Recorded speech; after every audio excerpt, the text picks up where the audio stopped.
안녕하세요. 마가나 인베스트먼트의 배두나 부사장입니다. 자, 지금부터 2강을 시작하겠습니다. 1강에서는 저희가 투자가가 어떤 분들인가를 주로 설명을 드렸는데요. 2강에서는 가장 실무적인 이야기, 사실상 투자를 받기 위해서 제일 중요한 제안서를 적는 방법, IR을 하는 방법 등에 대해서 설명을 드리도록 하겠습니다. 첫 번째 시간입니다. 제안서 작성법. 자, 저는 소제목에 정량적 제안서라고 적었고요. 데이터와 차별성이라는 표현을 썼습니다. 왼쪽 상단을 봐볼까요? 모든 제안서의 목적은 사실상 하나입니다. 투자심사위원님, 저를 만나주세요.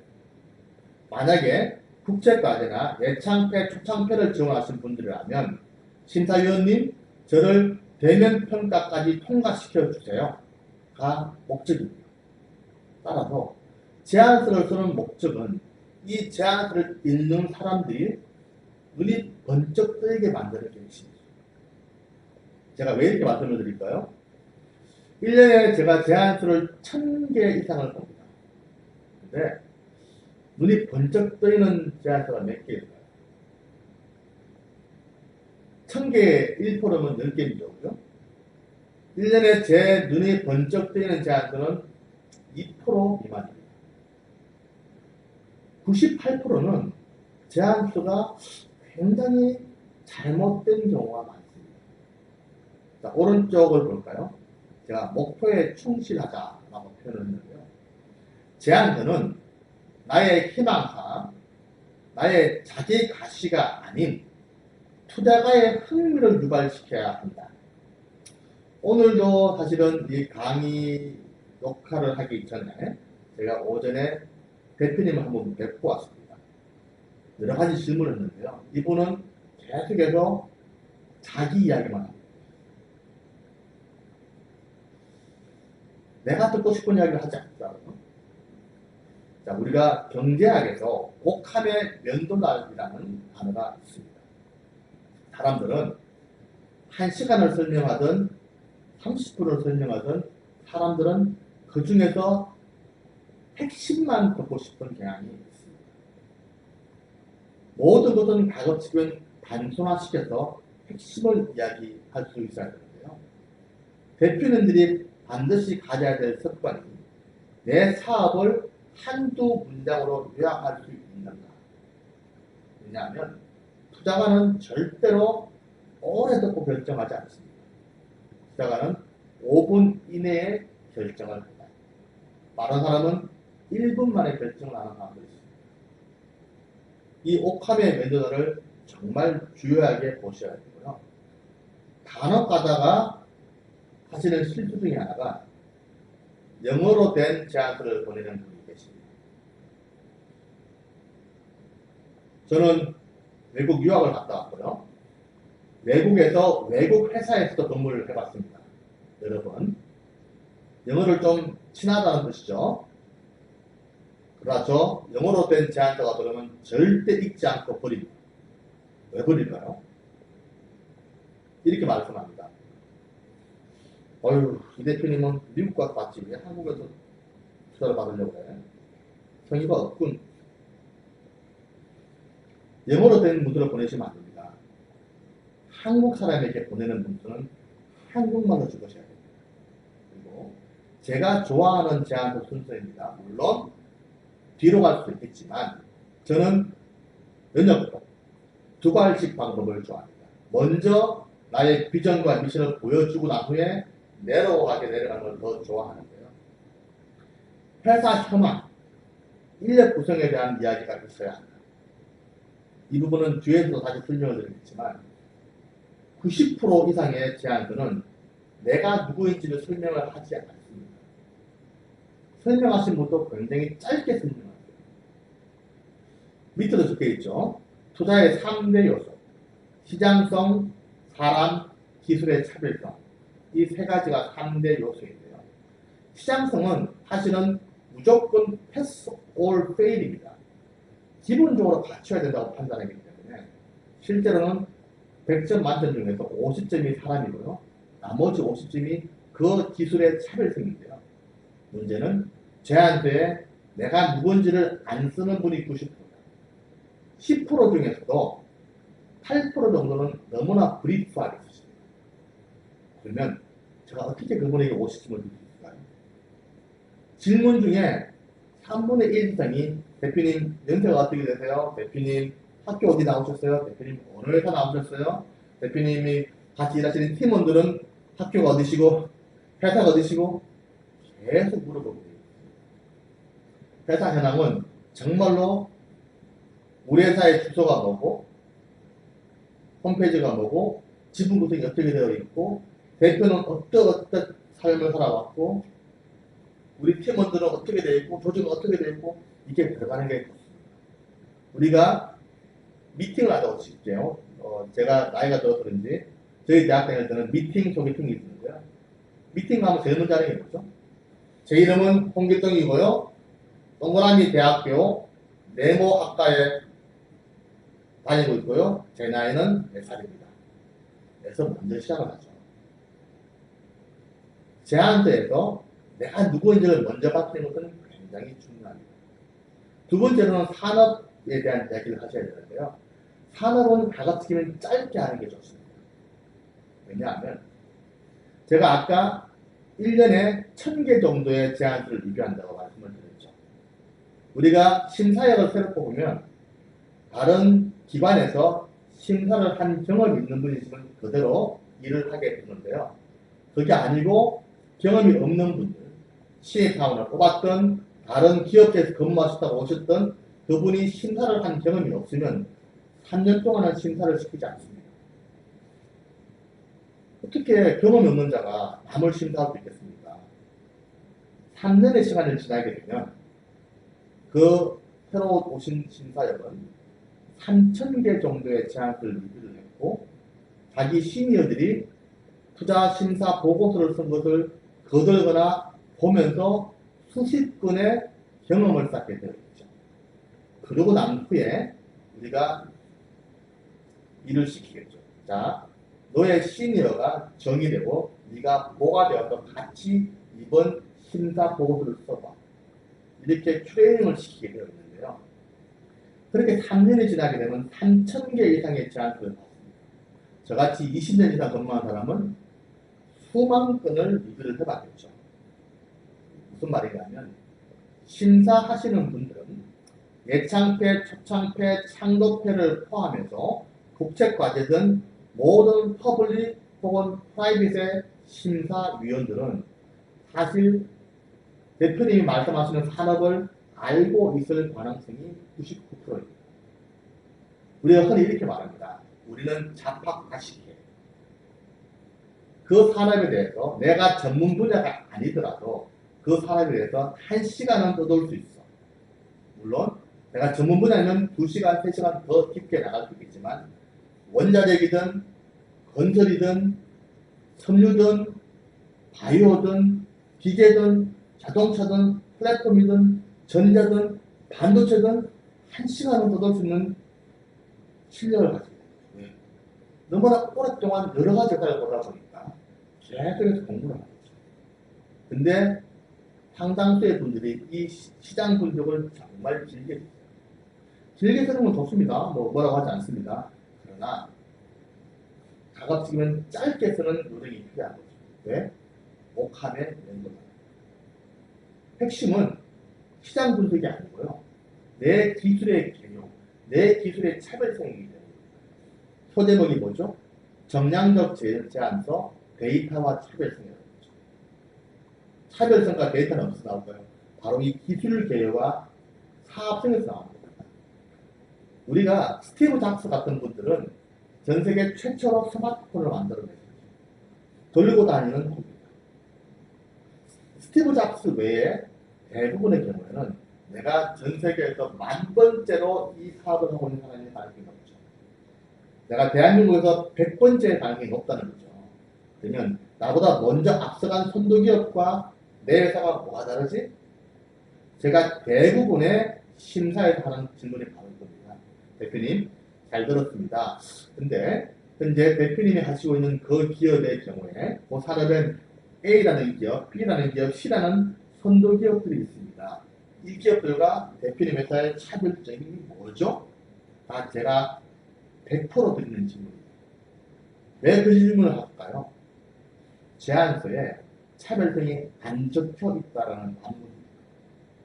특히 예창태, 초창태를 가면요, 저는 100% 질문합니다. 다들 뭐라고 하신지 아세요? 희망사, 자기과시. 나는 이거 좋아하니까 잘할 수 있어요. 듣고 나서 저는 그래, 대표님이 좋아하는 건 알겠는데 뭐가 다를까요? 우리는 그 다르다는 측면에 투자를 하게 되어 있거든요. 따라서 제안서에서 가장 중요한 것은 세 가지뿐입니다.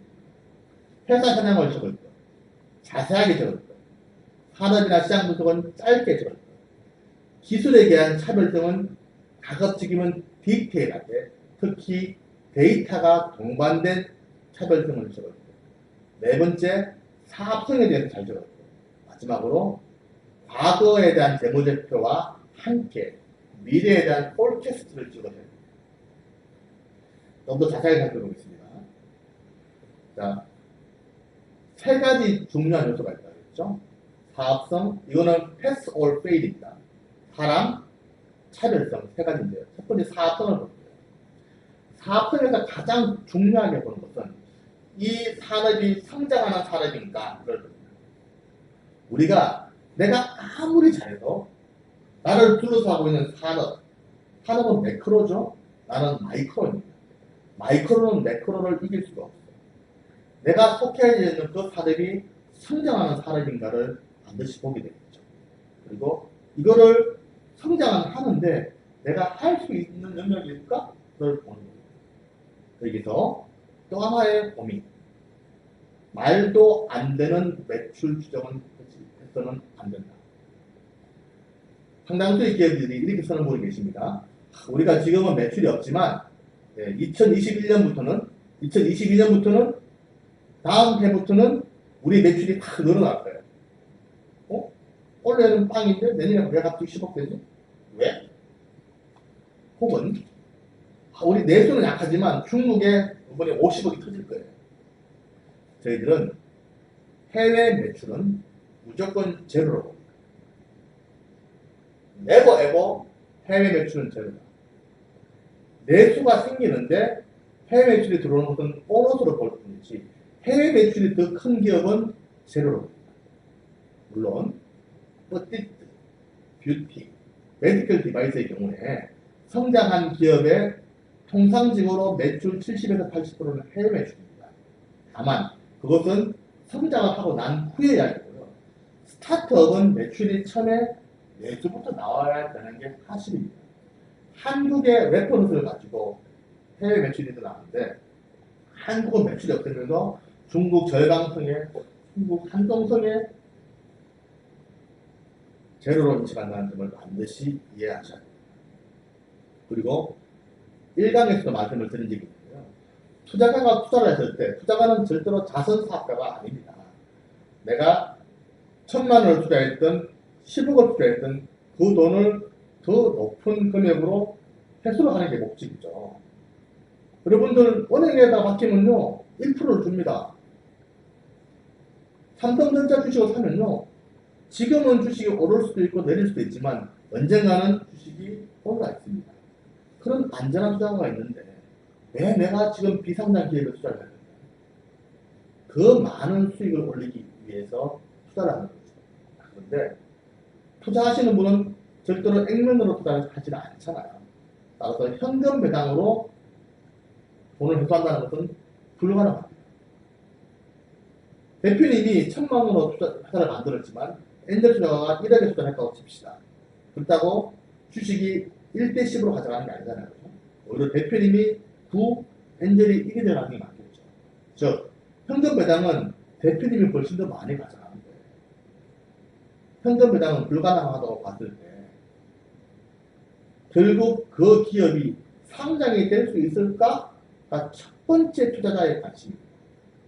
상장을 한다는 이유가 뭘까요? 기업이 영속적으로 성장할 수 있느냐를 보는 거죠. 따라서 성장성이 충분하냐, 혹은 그 시장이 충분히 큰가를 보는 게 핵심입니다. 예를 들어 볼까요? 우리가 바이오 기업을 투자를 많이 하고 있죠. 특히 항암제, 온콜로지 투자를 많이 하는데요. 항암제 투자의 경우에 우리나라에서 가장 많은 암이 뭘까요? 위암이죠, 위암. 제일 많습니다. 누군가가 나는 글로벌을 타겟으로 갑상선 암을 개발한다고 말하는 사람이 계시고요. 나는 위암을 한다고 하는 사람이 있다고 칩시다. 어디에 투자를 해야 될까요? 위암은 투자를 하지 않습니다. 왜일까요? 갑상선 암은 전 세계 모두가 걸리는 암이지만 위암은 대한민국밖에 안 걸립니다. 우리나라 사람들 중에 피부암이 많나요? 뇌암이 많나요? 우리나라 별로 없죠. 미국은 피부암과 뇌암이 많아요. 인종별로, 국가별로 암이 다릅니다. 간암이나 폐암 같은 경우는 상당히 좀 보편적이지만 위암과 피부암은 인종별로 극과극으로 나눠져 있죠. 근데 만약에 누군가가 위암을 한다고 치면 시장이 작다라고 보는 거죠. 바로 이 기업이 속해 있는 산업이 충분히 큰 시장인가는 투자의 첫 번째 관문이 될 수 있습니다. 두 번째 관문, 50점에 해당되는 사람에 대한 이슈인데요. 저는 아들이 러닝입니다. 아들에게 늘 하는 말이 네가 좋아하고 네가 잘할 수 있고 네가 행복한 일을 해라 라고 저는 표현을 하는데요. 제가 야구를 좋아합니다. 야구를 잘 못해요. 하면 안 되죠. 나는 연극을 좋아합니다. 연극을 잘할 수 있어요. 근데 나는 연봉 1200으로는 못 살아요. 연극을 하면 안 됩니다. 내가 잘할 수 있지만 좋아해야 되고 내가 그 일을 통해서 행복할 수 있는가를 보는데, 그렇다고 해서 저희가 최고의 학벌을 보고 예를 들어서 서울대 전자공학과를 나와서 삼성전자를 다니시는 분들에만 투자를 하는 게 아닙니다. 우리는 이 대표님과 이 팀원들이 이 사업을 하기에 정말 최적인 사람입니다. 이분들이 정말 이 사업에 올인하는 분이십니다. 이 사람들이 정말로 팀워크가 좋은 건지를 보는 게 목적입니다. 근데 상당수의 제안수가 이 사람에 대한 걸 간과하거나 안 적는 분이 계세요. 우리는 안 적을 때 어떻게 보는지 아세요? 별로군. 잘 생각해볼까요? 내가 서울대를 나와서 하버드에서 박사를 하고 삼성전자에서 임원을 했어요. 그분은 제안서에 그걸 적을까요? 안 적을까요? 보통 제안서는 자랑을 하는 게 많기 때문에 적습니다. 근데 대표님이나 팀원에 대해서 이름만 적어놓고 안 적을 때는 이 사람 학교도 안 좋고 회사도 관련이 별로 없고 경험도 없구나 라고 오히려 네거티브로 가버립니다. 따라서 제안서에는 나이, 학교, 회사 경력, 어떤 일을 했는지 혹은 취미로가 있는지 정말로 투자자에게 설득할 수 있는 풀 디테일이 적혀 있어야 합니다. 다만 말씀드린 것처럼 우리는 최고의 학벌을 보는 게 아니고요. 저는 오히려 이런 표현을 합니다. 되게 거친 표현이지만 이구에게 미친 개는 나야. 차라리 이런 분을 더 좋아합니다. 정주영 돌아가신 회장님이 학벌이 좋은 분이 아니세요. 그러나 정주영 회장님은 서산의 간척질을 하실 수 있는 분이십니다. 그 사람이 이 일에 정말 꽂혀있고 이 일에 대한 열정이 있는지 그게 제안서상에서 보여야 합니다. 그래서 제가 거친 표현이라고 말씀드리지만 차라리 이구에게 미친 게 나야라는 형태의 접근도 선호한다는 표현이 바로 여기에 있습니다. 1994년에 미국 스탠포드 대학의 경영대학원에서 연구를 한 적이 있습니다. 최고의 학벌, 하버드, 스탠포드, MIT 같은 최고의 학벌들이 만든 기업이 있고요. 시스코, IBM 같은 최고의 회사 출신들이 만든 기업이 있고요.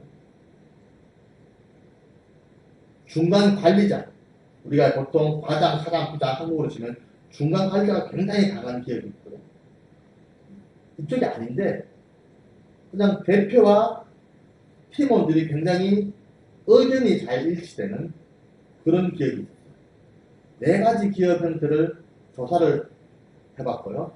마지막으로 한 가지 더, 대표가 굉장히 독재적인, 굉장히 강한 카리스마 있는 기업, 이 5가지 기업을 15년 동안 실리콘밸리에서 연구를 한 결과 4가지 유형은 다 망했는데 1가지 유형만 나가지 않았다는 연구조사가 나왔습니다. 최고의 학벌, 최고의 회사 출신, 중간관리자가 강한 기업, 대표님이 엄청난 카리스마를 가진 기업들은 다 망했지만 대표님과 팀원들이 정말 의사소통이 잘 되는 그런 기업은 하나도 망하지 않았다. 우리가 사람과 팀워크를 보는 이유가 바로 여기 있습니다. 우리 다 실수할 수 있습니다. 실수를 했지만 같이 모여서 의견을 조율하고 우리 이번에 연봉 좀 깎자. 조금 더 허리띠 좀 매자. 함께 갈 수 있는 기업은 결국에는 성공하더라. 사람을 보는 이유가 여기 있습니다. 그리고 대부분의 경우에 우리는 겸직을 싫어합니다. 이분은 A or B, A가 안 되면 B로 먹고 살 수 있겠군 이라고 판단하면 투자를 하지 않습니다. 반드시 all in 하는 모습을 보고 싶어 하고요. 불필요한 존재감을 굉장히 싫어합니다. 특히 팀원 누가 있나요? 그러면 대표 한 명에 팀원 한 명인데 다음 페이지에 보면 무슨 대학 교수님, 어느 변호사님, 어느 의사 선생님, 어느 회계사님, 어느 변리사님, 어떤 공무원님, 저희들은 불필요한 존재가 혹은 헛새로 봅니다. 그렇게 적어놓으면요, 내용이 없군, 마이너스, 있는 그대로. 그러나 정말로 내가 이 일을 잘할 수 있다는 것을 잘 보여주는 게 핵심입니다. 가장 중요한 게 4번째 차별성입니다. 아까도 말씀드렸죠? 스티브 잡스 같은 분을 제외하면 나는 대한민국의 100번째일 가능성, 전 세계에서 10,000번째일 가능성이 많은 BM을 할 가능성이 높습니다. 따라서 모든 제안서의 포커스는 내 제안서, 내 제품, 내 기술, 내 BM이 남과 뭐가 다른지, 어떤 점이 차별성이 있는지를 제시해야 됩니다. 그러나 이 제시라는 게 일반적으로 2가지 유형이 있죠. 말로 하는 것. 우리는 이것을 정성적 제안서라고 표현하고 데이터를 주는 것. 이것을 정량적 제안서라고 합니다. 정성적 제안서는 돌아갑니다. 당신의 주장일 뿐이잖아요. 숫자로 보여줍니다.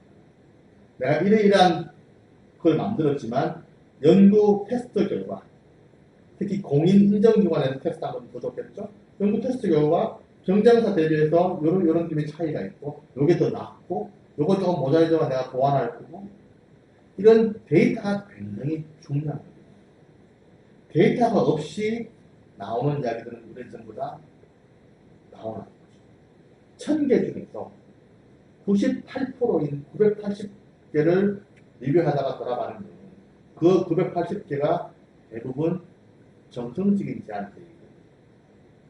사실상 사람을 구별하는 것은 제안서에서 쉽지 않죠. 만나봐야 훨씬 더 정확하지만 차별적인 정량적 데이터가 있는 제안서는 눈으로 금방 볼 수가 있습니다. 개인적으로는 1000개를 다 보기가 힘들어요. 메일에서 제안서가 오면요, 클릭해서 다운해서 리뷰를 띵띵띵띵띵띵띵 이렇게 합니다. 하나의 제안서가 몇 페이지든 간에 저는 그 제안서를 한번 리뷰하면서 딱 1분만 씁니다. 워낙 많이 봤기 때문에 페이지 다운만 계속하는 거죠. 띵띵띵띵띵띵띵. 그리고 마지막에 데이터가 없네. 좋아. 띵띵띵띵띵 가다가 데이터가 좀 보여요. 마지막에 이 회사는 내가 좋아하는 성장성이 있는 사람인 것 같은데 기술의 차별성에 대해서 숫자로 제안했군. 그러면 다시 처음부터 옵니다. 제대로 10분, 20분 동안 제대로 보셔야 합니다. 여러분들이 투자가의 관심을 끌기 위해서는 반드시 수치화된 자료와 제안서에 들어가야 돼요.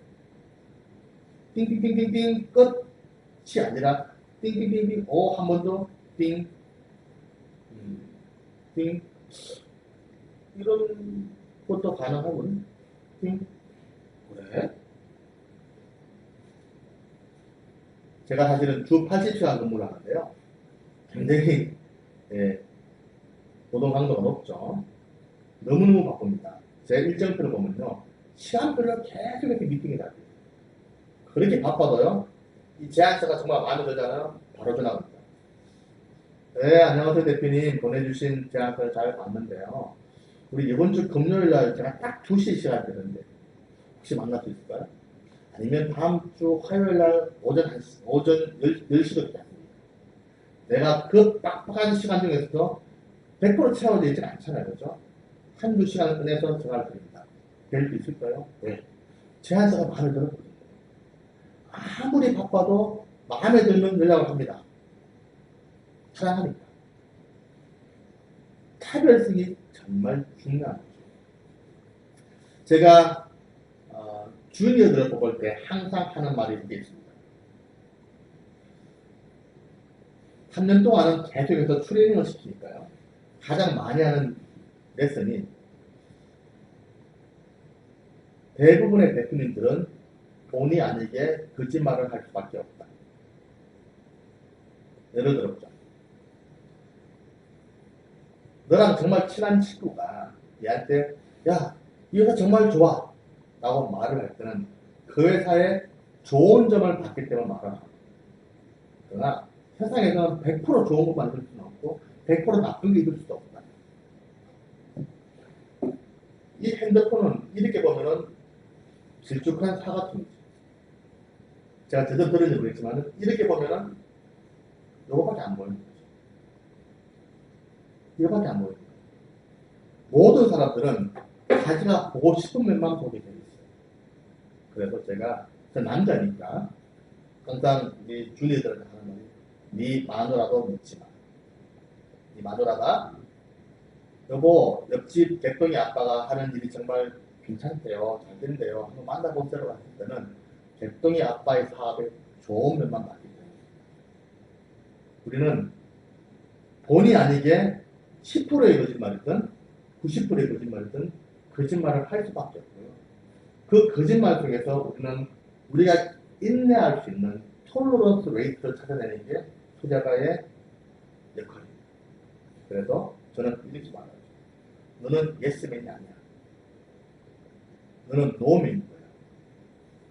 대표님이 보여주시는 제안으로 대표님이 미팅에서 했던 말들을 가지고 거짓말을 찾아서 노를 하기 시작하는 거예요. 계속 10가지의 팩트가 있으면 잘라봤더니만 진실이 몇 개인지를 세우고 그 진실이 과연 우리가 택할 만한 것 같으면 그때서야 예스를 하는 거예요.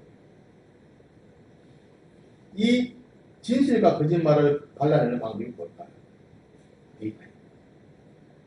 데이터를 주셔야 그 데이터를 가지고 우리의 톨러런스 레이트를 정하게 되는 거죠.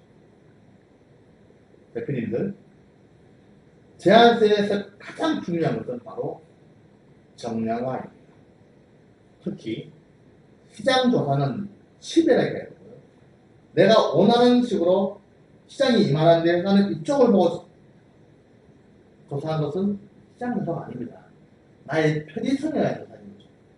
제대로 분석을 해서 데이터를 가지고 나와 다른 경쟁사와의 비교 분석을 해야 됩니다.